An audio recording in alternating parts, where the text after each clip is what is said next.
Natalie Rivera opened her eyes as soon as the first alarm buzzed at 5:15 a.m.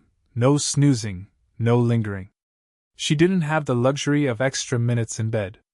By 5:55, she was ready to step out, hair tied neatly into a low bun, a crisp white blouse perfectly tucked in, and her lunch bag, packed the night before, slung over her shoulder. As usual, the subway was packed shoulder to shoulder. Natalie stood quietly, her eyes glued to the well-worn paperback in her hands. She spoke little, preserving her energy for the things that truly counted. At exactly 7:30 a.m., she stepped into the glass doors of Titan Marketing, 30 minutes ahead of schedule. She always arrived before the rest of the creative analyst team. That extra time was sacred, her moment to settle in, get centered, and mentally prepare for the day. "Good morning, Ms. Rivera." The security guard greeted her, already familiar with her punctual routine. "First one in, as always," he added with a nod. Natalie offered a small, polite smile, no need for extra words. She believed they only drained energy better spent elsewhere. Meanwhile, 20 floors above in the building's topmost penthouse, Ethan Bennett was wrapping up his morning workout. Sweat beaded on his forehead as he gazed over the Manhattan skyline through a wall of floor-to-ceiling glass. At just 35, Ethan had built one of New York City's top marketing empires. His wealth wasn't just substantial, it grew steadily with every passing year. "Your coffee, sir," his assistant said, placing a delicate imported porcelain cup on the glass tabletop. Ethan didn't look up, just gave a brief nod. That was all it took. Gratitude wasn't part of the exchange. In his world, service was a given, not a favor. He slipped into his tailored Italian suit, adjusted the silk tie with practiced ease, and took the elevator down to his office. Titan Marketing claimed 3 entire floors of the skyscraper, Ethan's territory. His personal office reflected his taste for stark, refined minimalism, sleek tones of gray, black, and white. No framed photos, no personal mementos. Only plaques, trophies, and framed certificates, testaments to success and recognition. At 9:15 sharp, the creative team meeting began. Ethan took his place at the head of the long table, scanning the faces with a surgeon's precision. There was something different about Natalie. It wasn't her attire, she was always perfectly professional. It was the way she conveyed ideas. Straight to the point, clear, and free of unnecessary embellishments. While others tried hard to impress him, she simply said what needed to be said. "We'll move forward with Miss Rivera's strategy," Ethan declared at the close of the meeting, offering no further commentary. As the days passed, Ethan began to notice small consistencies in Natalie's habits. She never joined her colleagues for lunch, always ate food brought from home, and politely declined every after-work invitation. She operated on her own island, just like he did, but the reasons behind hers remained a mystery to him. That Friday, Ethan stayed late, signing a stack of contracts.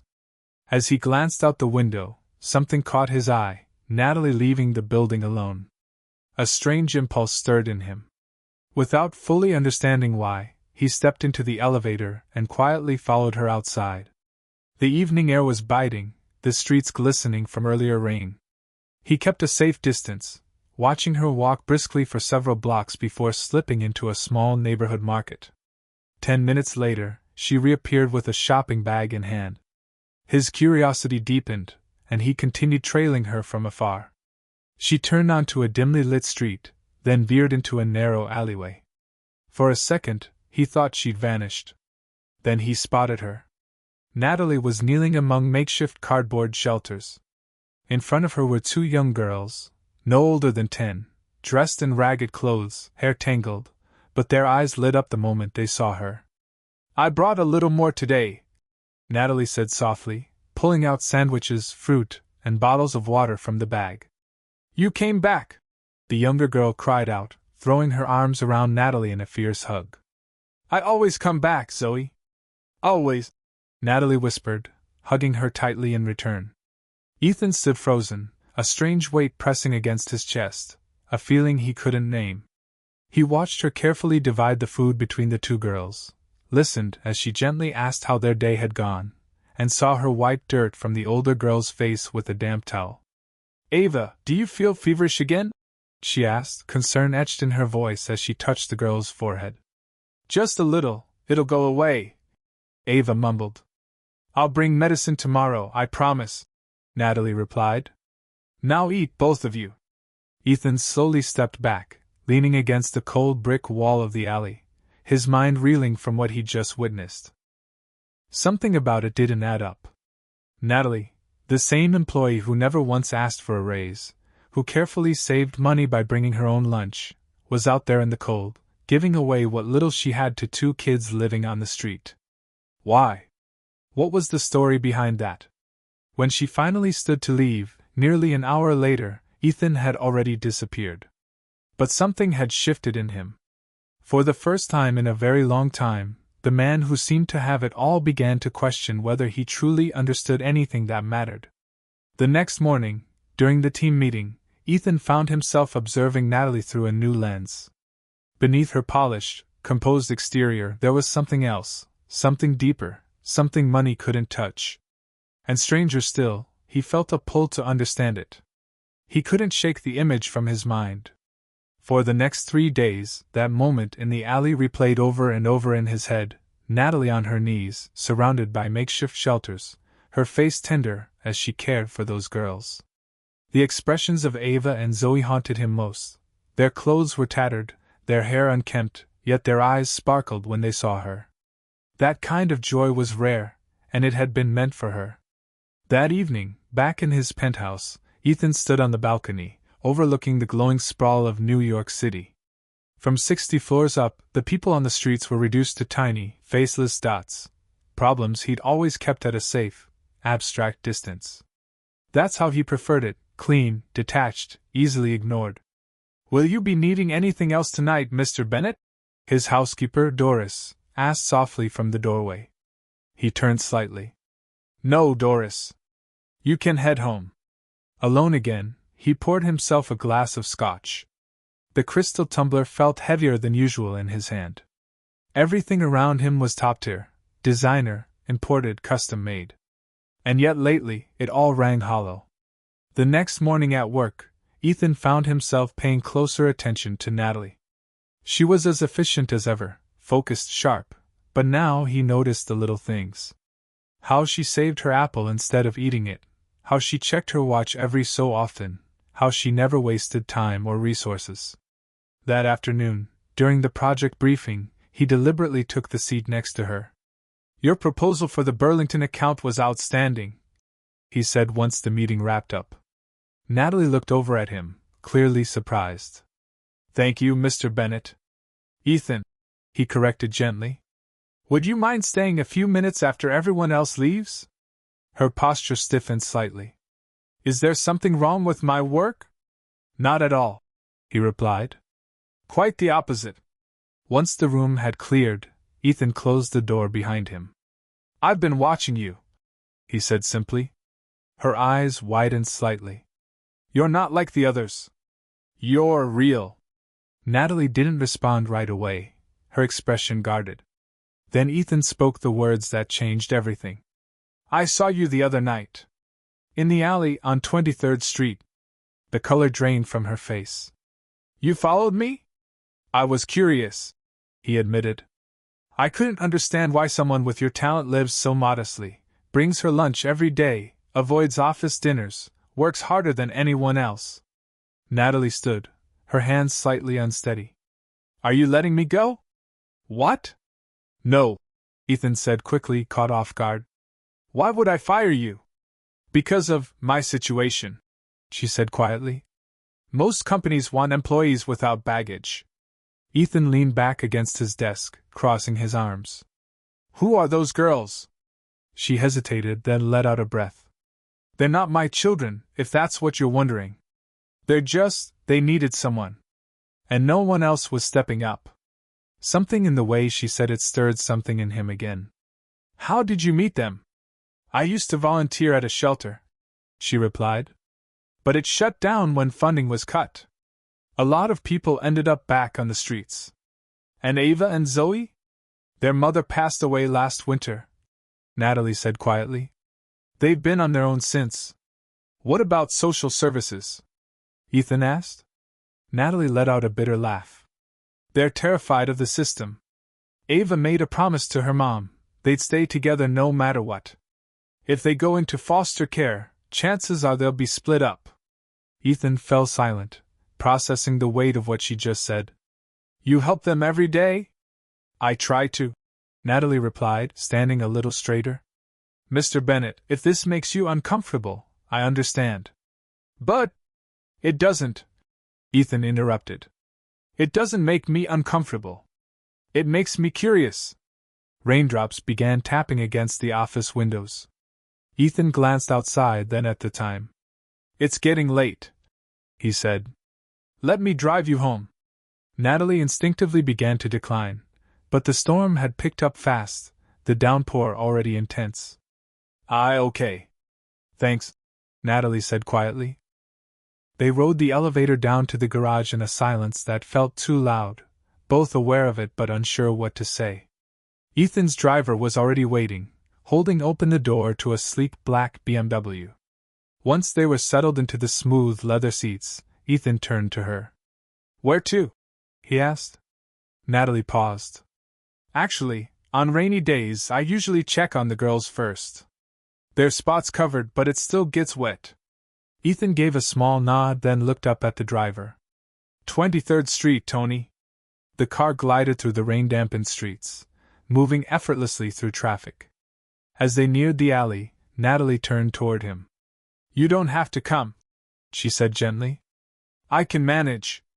I'd like to, Ethan replied, his voice calm. If that's okay with you. By then, the rain had faded to a misty drizzle.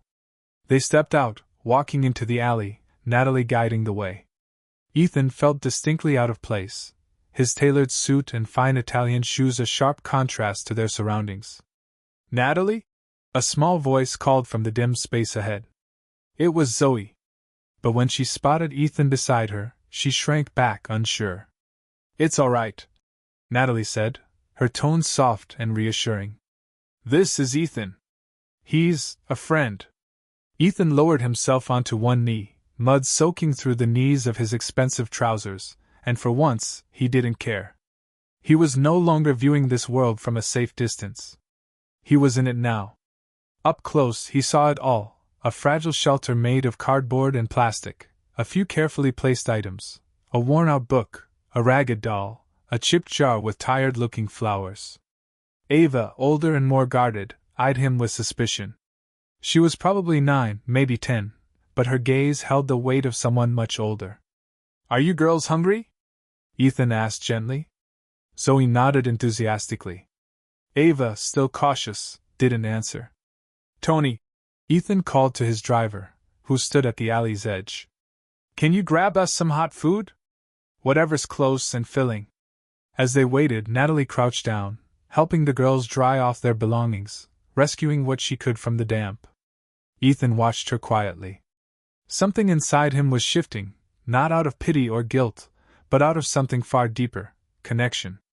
Something he'd spent his whole life avoiding. When the food arrived, they all sat together on upside-down crates, steam rising from the takeout boxes. Ethan Bennett, CEO, millionaire, usually insulated in boardrooms and penthouses, was now sharing pizza in a dark, damp alley, realizing he was sitting in the middle of something more profound than any business meeting he'd ever attended. After that night, something inside Ethan refused to go back to how it was. He started looking forward to the workday, not for deals, deadlines, or power plays, but for the brief interactions he got with Natalie. 2 weeks went by. Quietly, without fuss, Ethan had Tony drive them to visit the girls 3 more times. Each trip brought more questions, not just about Natalie or the children, but about himself. One afternoon, he sat in his office, staring blankly at the wall of framed accolades. Awards. Accolades. Symbols of success.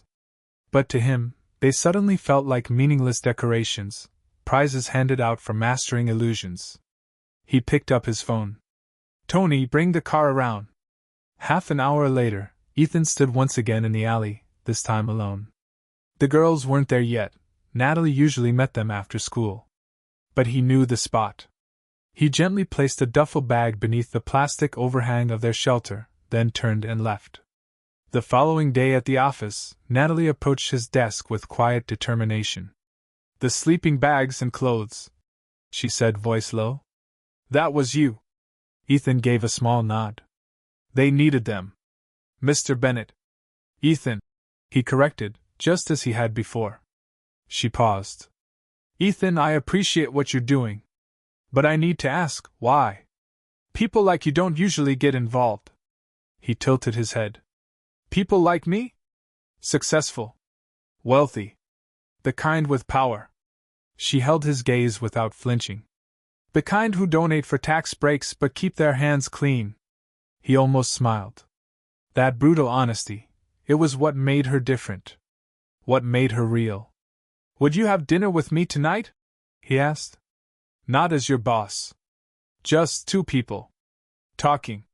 Natalie studied him carefully, as if trying to see past his words. Then, slowly, she nodded. "Okay." That evening, they met at a quiet little restaurant tucked into Chelsea, not the kind Ethan usually chose, but one with warmth and authenticity. Good food, no pretense. Over pasta and wine, conversation flowed more easily than either expected. "Tell me about you," Ethan said at one point. "The real you." Natalie wound spaghetti around her fork, then answered softly. "My parents died in a car accident when I was 16. Ethan leaned in, listening. "My brother was 9 at the time. He ended up in the system before I was legally allowed to take custody." Her voice faltered slightly. "By the time I turned 18, he'd already been adopted. I never found him again," she said, voice quiet but steady. "I'm sorry," Ethan replied softly. "Life happens." She shrugged, trying to make it sound casual, but he caught the flicker of pain in her eyes, subtle and unspoken. "What about you?" she asked, shifting the focus. The elusive Ethan Bennett. He gave a dry laugh, void of humor. Not elusive. Just hollow. He looked out the window before continuing. A mother who treated love like a scoreboard of accomplishments. A father who was physically present but emotionally vacant. The classic poor little rich kid cliché. "And now you've got everything," Natalie said. "Do I?" he asked, his gaze meeting hers. "You have nothing, at least by the world's standards, and yet you give everything. I have it all, and what do I give? Leftovers. Scraps of time and attention." She didn't rush to comfort him with empty words, and that was one of the reasons he respected her most. As the weeks went on, their connection deepened, not as lovers, but into something richer, more complicated. Ethan became a consistent presence in the girls' lives. He brought Ava books filled with brave, bold heroines, and she devoured them eagerly. He discovered that Zoe had a gift for drawing, and made sure she never lacked paper or colored pencils. One chilly evening, while Natalie knelt beside Zoe, helping her finish a drawing, Ethan sat with Ava, quietly discussing the latest book he'd brought. "You have her eyes," Ava said suddenly, peering at him. "Whose eyes?" he asked, puzzled. "The lady in this picture," she said, pulling a creased photograph from her coat pocket. A woman stood beside a Christmas tree, smiling tightly at the camera. Ethan's breath caught in his throat. There was no mistaking her, his mother, younger by decades but unmistakably her. "Where did you get this?" he asked, his voice low and strained. "It was in my mom's things," Ava explained.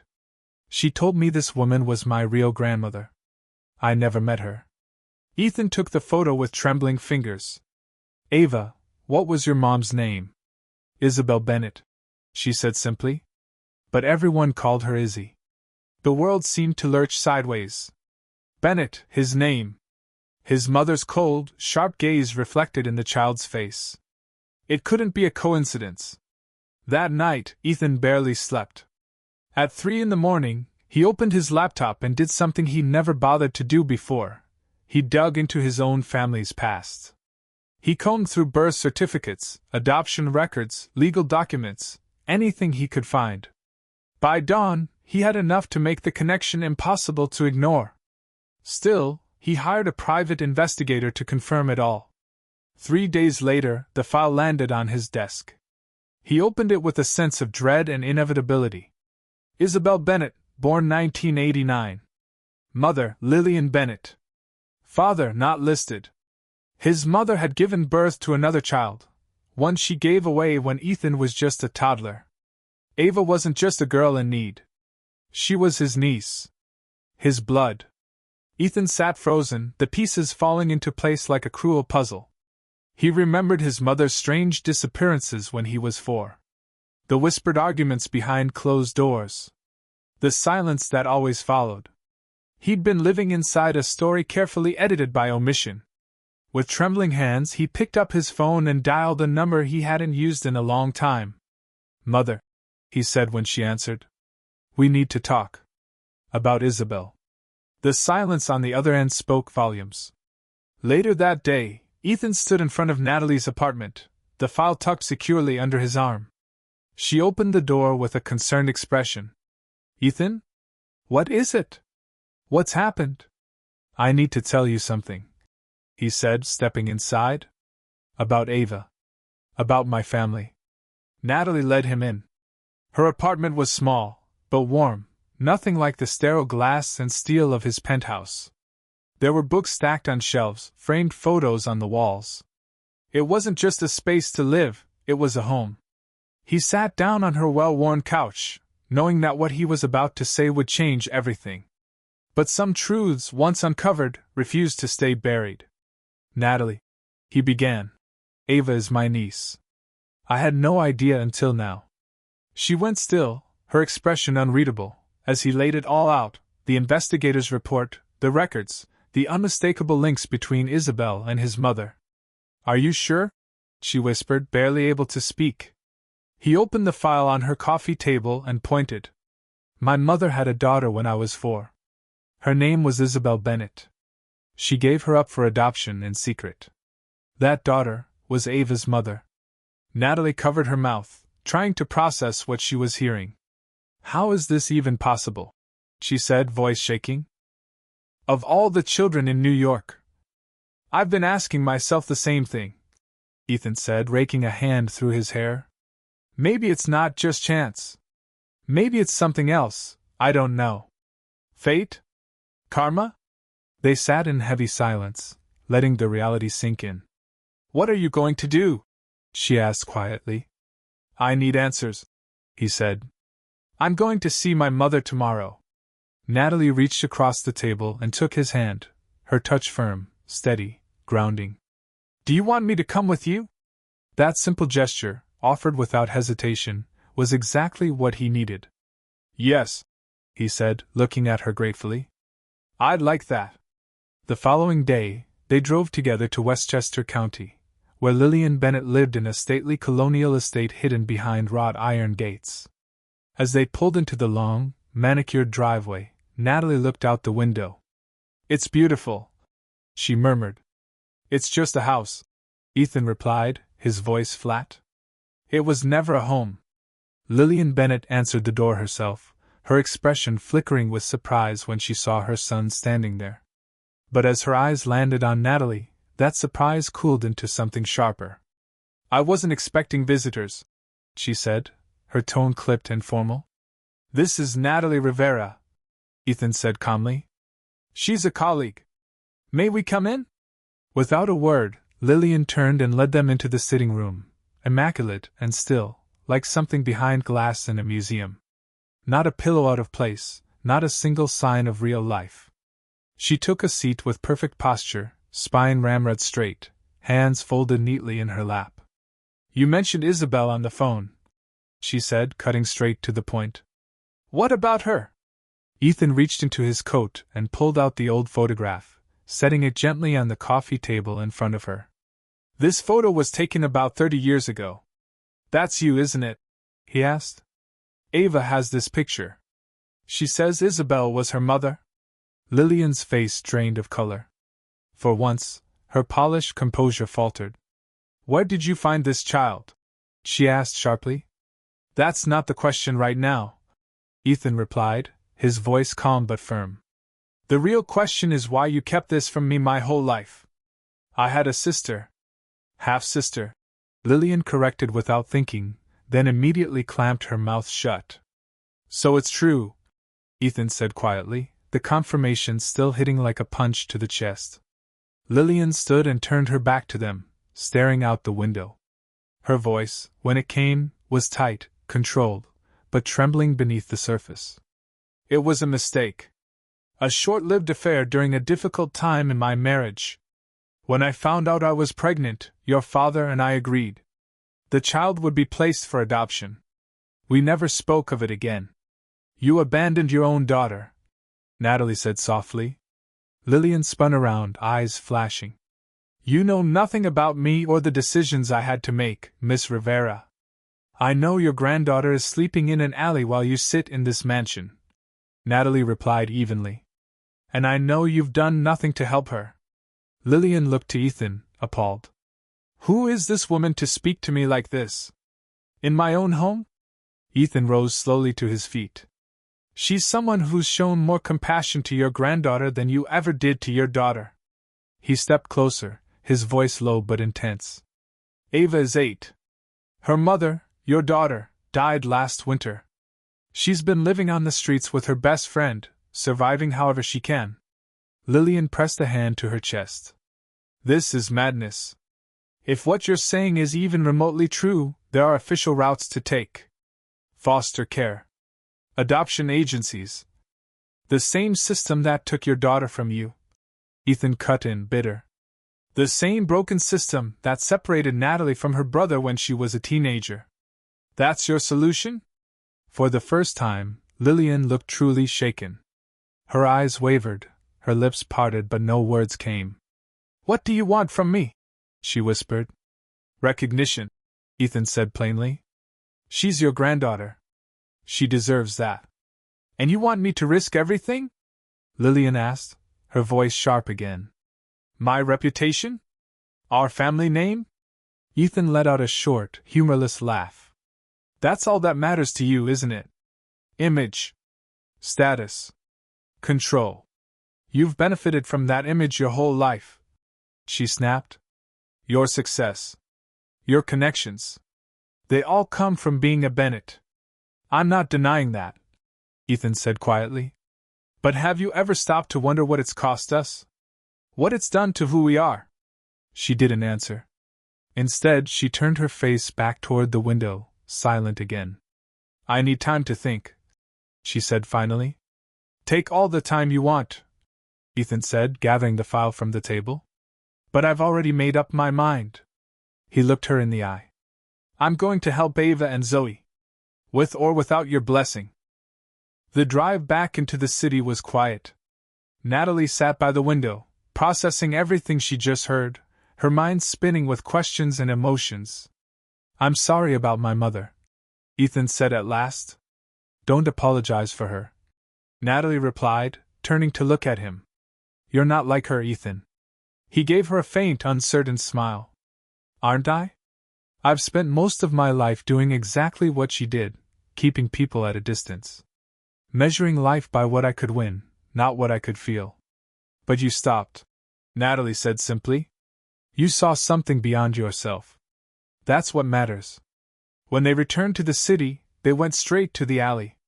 The girls were there, huddled together under their makeshift roof, reading one of the books Ethan had brought.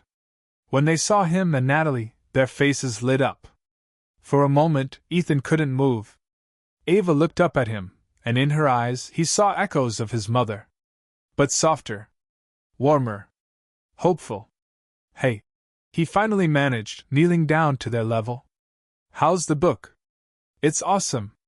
Ava grinned. The princess saves herself. She doesn't need a prince at all. Ethan chuckled, the sound coming from somewhere deep and genuine. Even he was surprised by it. The best kind of story, he said. As they shared snacks beneath the dimming sky, laughter rising gently between bites, Ethan made a silent vow. He would be there. He would show up. He would never let Ava, or Zoe, feel like they were forgotten again. He wouldn't be like his mother. He wasn't going to turn his back on family, Not even the kind he didn't know existed until recently. As they were leaving the alley that night, Ava suddenly threw her arms around Ethan, hugging him tight. "Will you come back tomorrow?" she asked, her voice hopeful, muffled against his coat. Ethan glanced up, meeting Natalie's eyes over the child's head. She didn't say anything, but the look she gave him said everything. "Yes," he replied, his voice steady.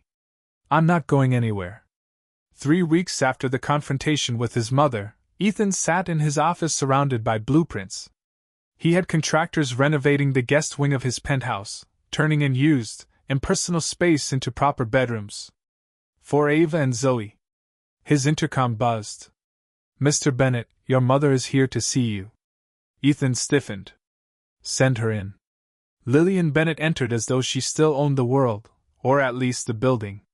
Her chin was raised, her walk purposeful, every detail from her perfectly styled hair to her pristine designer handbag calculated for control. "This has gone far enough, Ethan," she said without even a hello. "Nice to see you too, Mother." He casually closed the blueprints. "What brings you by?" "Simon Blake called me," she said coldly. "Apparently he saw you at the park with 2 scruffy children and a Hispanic woman. People are talking." Ethan arched an eyebrow. "Let them talk. Be reasonable," she said, lowering her voice. "I understand you feel responsible. But there are better ways to handle this." She placed her purse on his desk like it belonged there. "Set up a trust. Pay for a foster placement. You don't need to entangle yourself like this. They're not a problem to be solved," Ethan said, his voice sharper now. "Ava is your granddaughter." "And the other one?" Lillian asked, her tone cool. "The one who isn't ours. Zoe stays with Ava," Ethan said without hesitation. "They're family to each other. They come as a pair." Lillian let out a dramatic sigh. "This little crusade of yours is putting everything we've built at risk.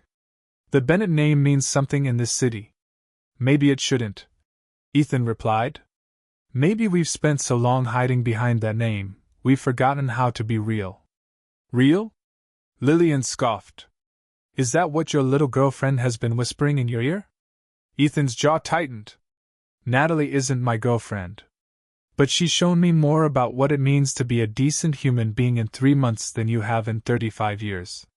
Lillian straightened, her expression turning colder. "I've allowed this rebellion long enough. It ends now. Either you back off and handle this discreetly, or I'll be forced to intervene." Ethan frowned. "What does that mean?" "It means," she said stiffly, "that I still sit on the board of your company. I still have allies who can make your life very complicated." And for the first time, Ethan didn't see the towering, imperious figure from his childhood. He saw a woman gripped by fear, afraid of losing her grip on the image she'd spent a lifetime curating. "You'd threaten your own son," he said slowly. "For helping a child? Your own granddaughter?" "I'm protecting our legacy," she snapped. "No," Ethan said, rising from his seat. "You're protecting your pride." "Excuse me?" "Get out," he said, not raising his voice, but making sure she heard the finality in his tone. "Leave my office." Lillian's hands trembled slightly as she gathered her purse. "You'll regret this, Ethan." He held her gaze. "For the first time in my life, I don't think I will." After she left, Ethan picked up the phone and called his lawyer. It was time to make things official, to secure guardianship and legal protection for Ava and Zoe. That evening, with the sound of contractors working echoing through his penthouse, he met Natalie at a small cafe near her apartment. "How's the renovation going?" she asked after they placed their orders. "On schedule." He pulled out his phone, swiping through photos. "The bedrooms should be ready next week." Natalie nodded, but there was something uncertain in her eyes. "What is it?"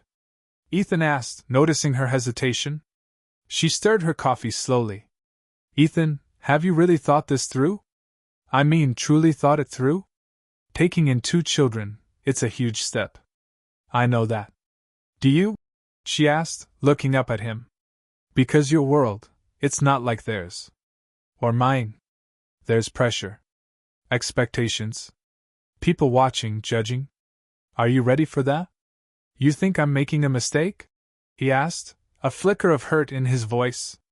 No, she said gently, reaching across the table to take his hand. I think what you're doing is incredible. But I worry about what happens when it's no longer new, when the challenges start piling up. When your mother starts tightening the screws. When your friends start whispering behind your back. Ethan fell quiet. He hadn't considered that Natalie's concern wasn't about his commitment, but about how his world might crush the girls. Or her. I'm not doing this to prove a point, he said after a moment. And it's not about novelty. I'm doing it because, when I'm with them, and when I'm with you, I feel like more than a brand. I feel like a person. Her eyes softened. I just don't want anyone getting hurt, Ethan. Especially not them. They've already been through too much. So have you, he said quietly. Their eyes locked, the moment stretching between them, filled with everything they hadn't yet said, and everything that didn't need to be. My mother threatened me today, he said finally. She said she'd use her position on the board against me. Ethan said, his voice steady, though Natalie could see the tension behind his eyes. If I didn't handle things the way she wanted, quietly, discreetly. Natalie's eyebrows rose. What are you going to do? I've already done it, he replied, taking a sip of his coffee. I've called an emergency board meeting for tomorrow. Her eyes widened slightly, but she said nothing, letting him continue. I'm going to tell them everything. About Ava. About the photo. About my mother's threats. I'll let them decide what kind of CEO they want. One who protects his image, or one who protects his family. That's a big risk, she said softly.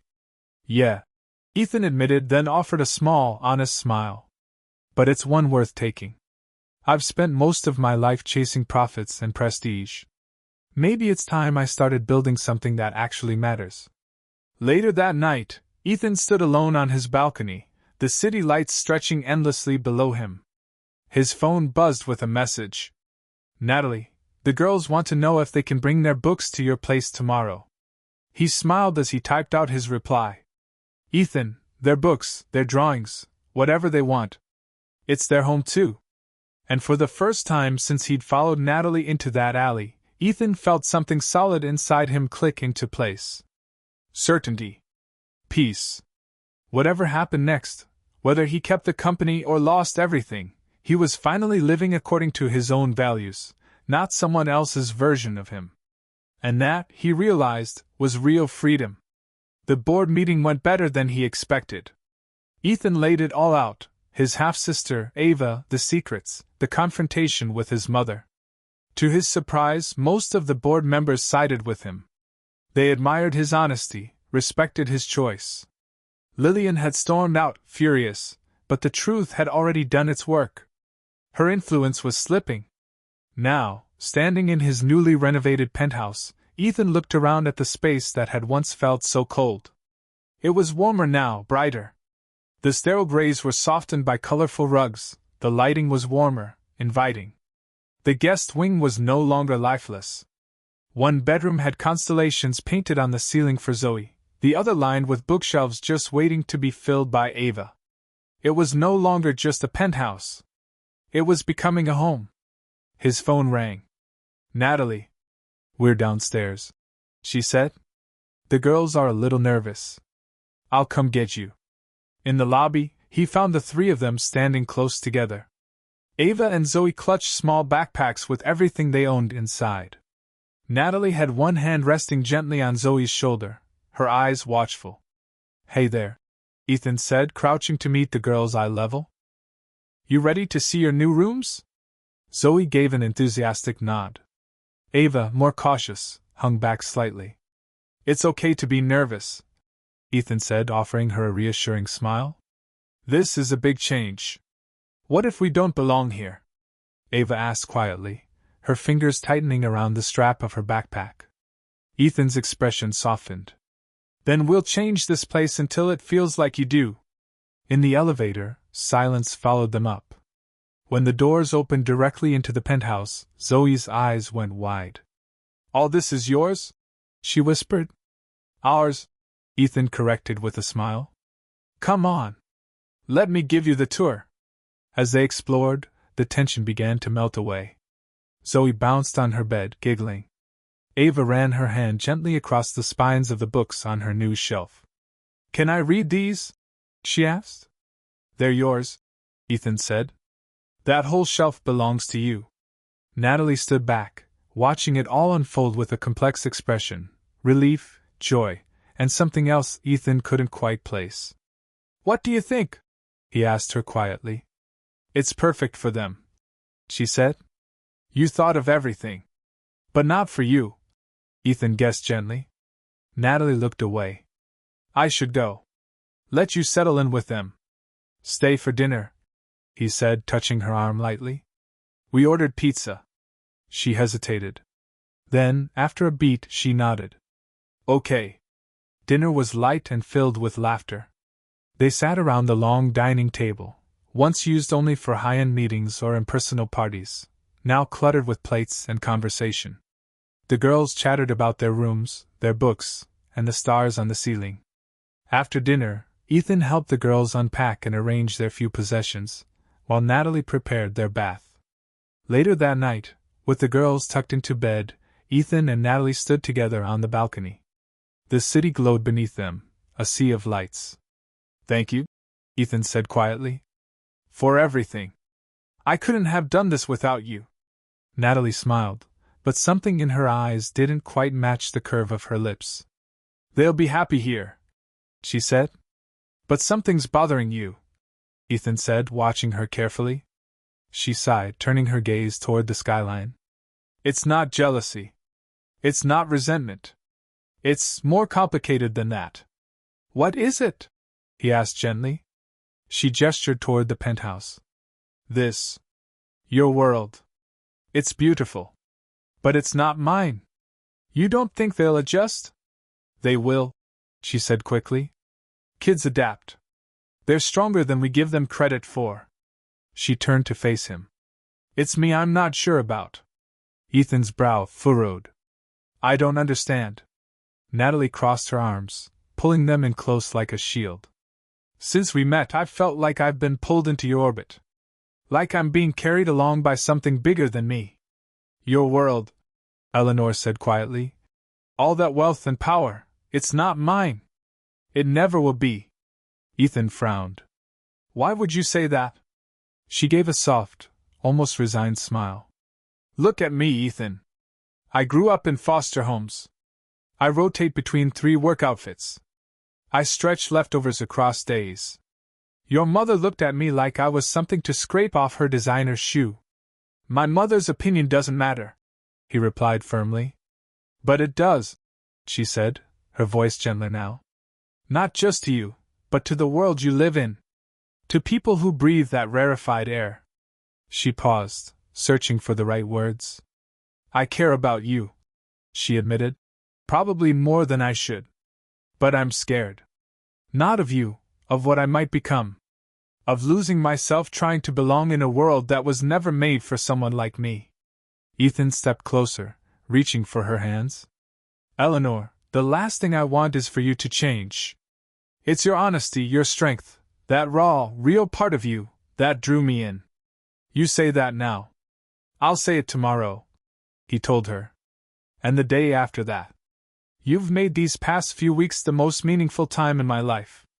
You helped me remember what being human feels like. She looked up at him, her eyes vulnerable, searching. And what happens? She asked. When the glow fades? When helping the poor is no longer exciting? What if this is just a phase for you, some polished man's attempt to feel useful? You think this is charity? Ethan shook his head. I'm tearing down everything I once thought mattered. Not for appearance, not for guilt, but because I've changed. Because Ava, Zoe, and you opened my eyes. I'm still scared, she whispered. Not of you. Of this. Of where it could go. Of what we'll lose if it falls apart. Ethan let go of her hands, stepping back just enough to give her space. I'm not asking for anything you're not ready to give, he said gently. But I want you here, in this life, with us. Not as a guest, not as a helper, not as someone who needs to earn her place. Just as yourself? Eleanor took a slow breath, eyes reflecting the flicker of city lights. I need time to see if this works. To make sure the girls are truly happy here before I decide. Take all the time you need, Ethan said. I'm not going anywhere. They stood together in silence, no longer awkward but grounding, steady. The city stretched endlessly before them, but Ethan no longer felt like he was looking down on it. For the first time, he felt like he was part of it. And in building a home for two little girls, he realized he was finally building one for himself too. Not made of glass and chrome and clean lines, but of love, laughter, and belonging. Whether Eleanor chose to stay or not, she had already given him something he never had: direction. 3 months passed. Autumn gave way to winter, and with it, the penthouse transformed. Once quiet and pristine, it now pulsed with color and warmth. Crayon drawings covered walls once adorned with abstract art. Toys filled corners where minimalist sculptures used to sit. Laughter echoed off high ceilings that had known only silence. Ava and Zoe had adjusted beautifully. They were now enrolled in a nearby private school, Ethan's influence clearing hurdles that would have kept most kids out. And they were thriving. Zoe's creativity bloomed with the right encouragement, her sketches more vivid and confident each week. Ava became a little scholar, flying through books like they were oxygen. Eleanor had become a daily fixture. Though she kept her own apartment, her presence in the girls' lives, and Ethan's, was steady and grounding. She helped with homework, cooked meals that filled the apartment with memories of warmth, and offered the emotional insight Ethan was still learning to give. Tonight was different. The girls had gone to their first sleepover with classmates, a milestone neither of them thought they'd reach so soon. Ethan stayed behind. He'd spent the afternoon cooking, not extravagant fare, but something simple and familiar. Pasta. A tomato-based sauce. The kind of meal Eleanor had once made for the girls when they had nothing else. Now they sat on the balcony, bundled in coats, plates balanced on their laps. The December air was cold, but the view was stunning. It's beautiful up here, Eleanor said, gazing out over the glittering skyline. I never get tired of it. I used to, Ethan admitted. Took it for granted, like everything else. She looked at him and smiled. Not anymore.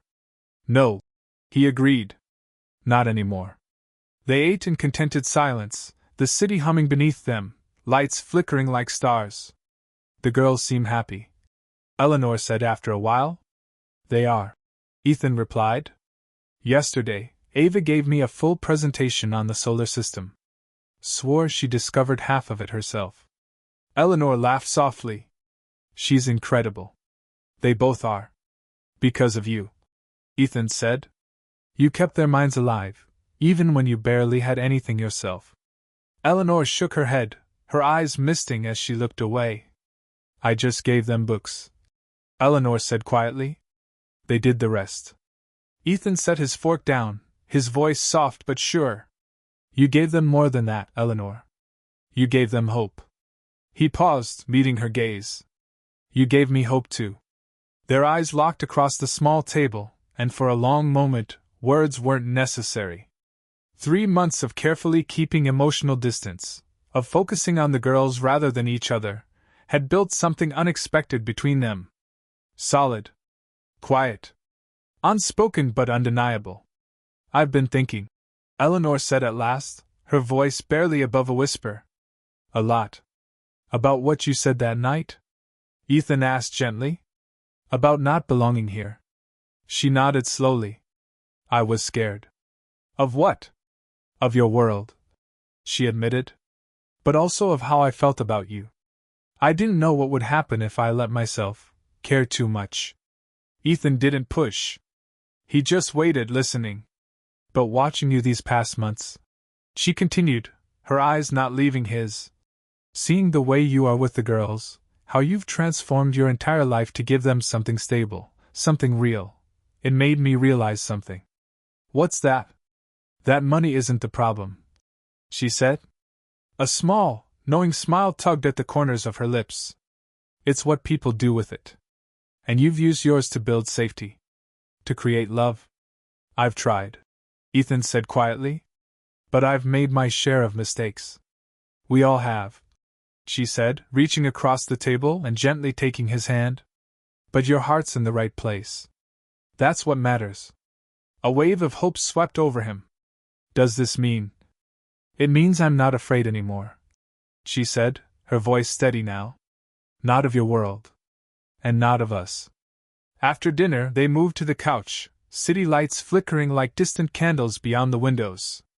Ethan had never imagined his sleek, silent penthouse could feel like this, alive, warm, filled with laughter and second chances. I've been meaning to ask you something, he said, turning to face her. Eleanor raised an eyebrow, playful. That sounds serious. It is. He reached for her hands, held them gently. I know how much you value your independence, your space, your routine. And I'd never ask you to give that up. But the girls miss you when you're not here. And honestly, so do I. Eleanor's eyes widened slightly. Are you asking me to move in? I'm asking you to think about it, Ethan said softly. Not as their caretaker. Not as someone who works for me. But as you. As us, whatever that becomes. She let out a quiet breath, thoughtful. That's a big ask, Ethan. I know, he said. And if you're not ready, I understand. Truly. He smiled, patient. We're not in a hurry. We've got time. Eleanor looked around the space. At the children's artwork clipped to the fridge with colorful magnets. At the worn, cozy throw pillows she'd picked out to replace the stiff designer ones. At the framed photos on the wall, snapshots of family, not faceless awards. You want to know what scared me the most? She said, her voice barely audible. What? It wasn't the money. Or the views. Or your last name. It was the idea of losing who I am. Of having to shape myself into someone else to survive in your world. And now? He asked. She looked at him, her eyes shining. Now I know I was wrong. This isn't just your world anymore. She leaned in closer, her hand resting against his chest. It's ours. Something we created. Together. She smiled, full and warm. What you've done for those girls is incredible. But what really matters is what you didn't do. You didn't try to change them. You changed yourself. Your space. Your priorities. Your heart. You made that change possible. He murmured. Maybe, she said softly, touching his face. But you made the choice. Every single day you chose it. Silence fell over the room again, but it was the kind of silence that held peace, not distance. Outside, the city sparkled below them like a blanket of stars. Eleanor looked at him with steady eyes, full of certainty. I'm still afraid sometimes. But it's not the luxury I'm afraid of anymore. It's losing who I am. And with you. She paused, voice thick with emotion. With you, I feel like I can stay myself. Ethan placed his hand over hers, anchoring her there. That's exactly why I fell in love with you. I don't want you to change, Ethan whispered, eyes steady on hers. I just want you to stay. Their lips met for the first time, soft, searching, and then sure. It wasn't a grand finale. It was a beginning. A choice not born of circumstance or obligation, but of clarity, understanding, and truth. When they finally pulled apart, Eleanor rested her forehead gently against his. Yes, she whispered. I'll stay. Outside, snow had begun to fall, blanketing the balcony in a soft coat of white. Inside, wrapped in the warmth of the home they'd built, not from blueprints or bank accounts, but from love and shared purpose, something rare and extraordinary took root. A family, not defined by blood or tradition, but forged by choice, compassion, and unshakable love. Months passed. Summer returned, brushing Manhattan in golden hues and amber twilight. On the penthouse terrace, now softened by potted plants and cozy furniture, Eleanor sat with Ava and Zoe, watching the sunset drape long shadows across the skyline. Do you think we'll see stars tonight? Zoe asked, sketching the skyline into her notebook. Ethan's birthday gift for her 11th. Probably not many, Eleanor said, running her fingers through Zoe's hair.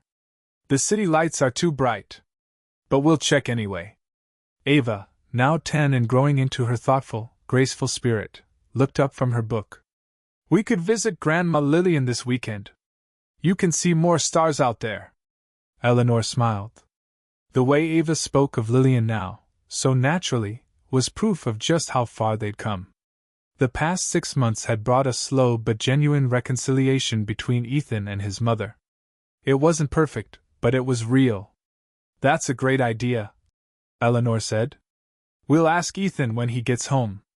As if on cue, the elevator chimed. Ethan stepped onto the terrace carrying 3 cups of hot chocolate, despite the summer warmth. A tradition they'd created, honoring comfort over reason. Sorry I'm late, he said, setting the tray on the table. Meeting ran long. Zoe leapt up and hugged him tightly. She wasn't Ethan's daughter by blood, but the bond between them had never needed DNA to be real. It was built on shared stories, steady presence, and unconditional love. We were just talking about going to Grandma's, Ava said, accepting her cup with a smile. To see the stars. Ethan slid into the seat beside Eleanor, his hand finding hers without a second thought. That sounds perfect, he said. She called yesterday, actually. Apparently she's planning a barbecue. Eleanor raised an amused eyebrow. Lillian Bennett grilling hot dogs. Now I've heard everything. Ethan laughed. She's trying. In her own way. They sat quietly then, watching the sun slip behind towering buildings. A calm settled over them, the kind that only comes after chaos, after healing. The past year had reshaped them all. For the girls, the journey from the alley to this life had been both beautiful and bewildering. There were still moments of fear and guilt, nights when the past crept into their dreams. But there was also safety now. Joy. Laughter. For Ethan, everything had shifted.